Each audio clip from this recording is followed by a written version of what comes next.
My husband was trained how to use the vent. He is not a nurse. My husband was trained how to suction my trach. He was trained to use the ambu bag. He was trained to use the oxygen. My husband as well trained my parents, just in case an emergency comes up and he is not at home.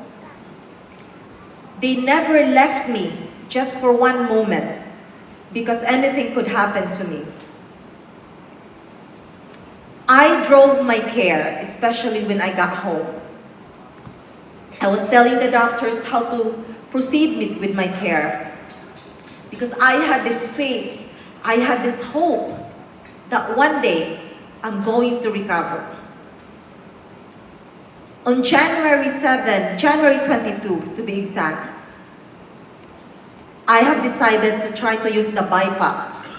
It is an alternate equipment for the ventilator, which is a non-invasive machine. And it's being connected to my nose. You have an option of also connecting it to your face. So I tried it for several months, just to sleep. And with my persistence, with my faith that God one day will help me and will restore me, I was able to successfully use the BiPAP and stop using the ventilator. March 18, my pulmonologist told me that my diaphragm is still not working. And I was so discouraged, because I said, I know I have plans. Then again, I planned for myself. I said, I know I have plans where I'm gonna take my kids, because I was able to walk at that time, but I still had a trach, the tube on my neck. And the doctor said, I have to give you 2 weeks, you have to come back. And if you're still not breathing at that time, we are not going to remove the trach. So we went home, was not really discouraged. I was so full of hope. I said to my husband, I know I will make this. I know I can breathe on my own without the trach.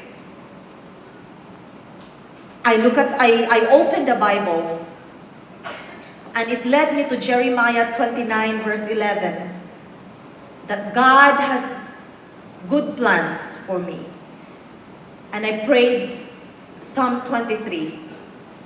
So we went back to the doctor after 2 weeks.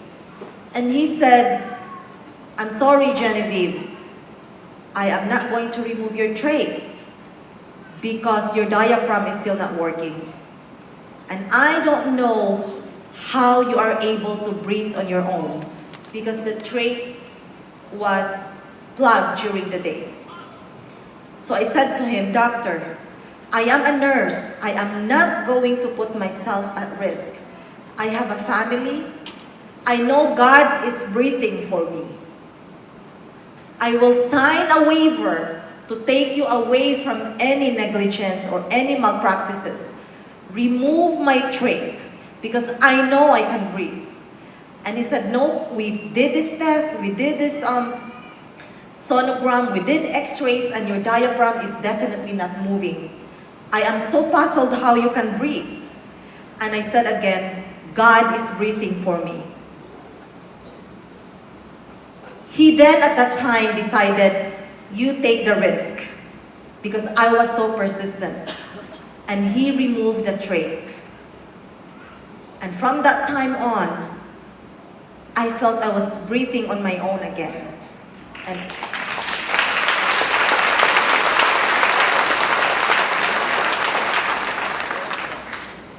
April 7, I turned 40. And I said, I think this is a good way to start life. Life begins at 40.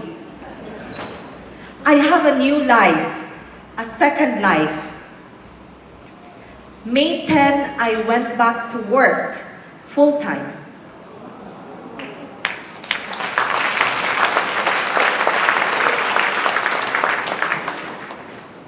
Going through all of this suffering of pain, of not being able to move, of not being able to talk, of not being able to walk, of not being able to breathe, more importantly, made me realize that after all, what I went through was a gift from God. I was so blessed that during the time of my suffering, I have experienced the extreme love of my family and friends. Some of you saw me in the hospital.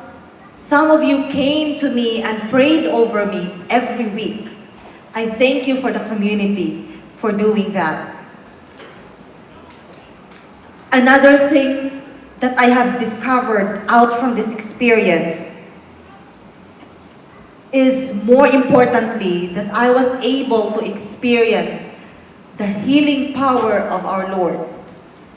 That He is alive, that He is always there looking at me and looking out for me and my family. If any one of you doubt the presence of God in your life, just look at me, because I am His living with me.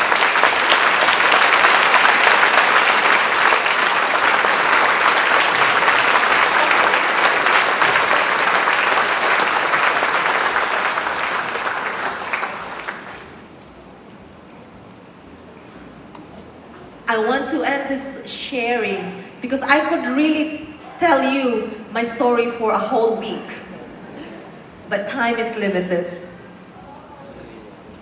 I am not going to grieve about the past, nor worry about my future, but I am going to try to live my life every day the best way that I can to be a blessing to my family and others. Thank you very much.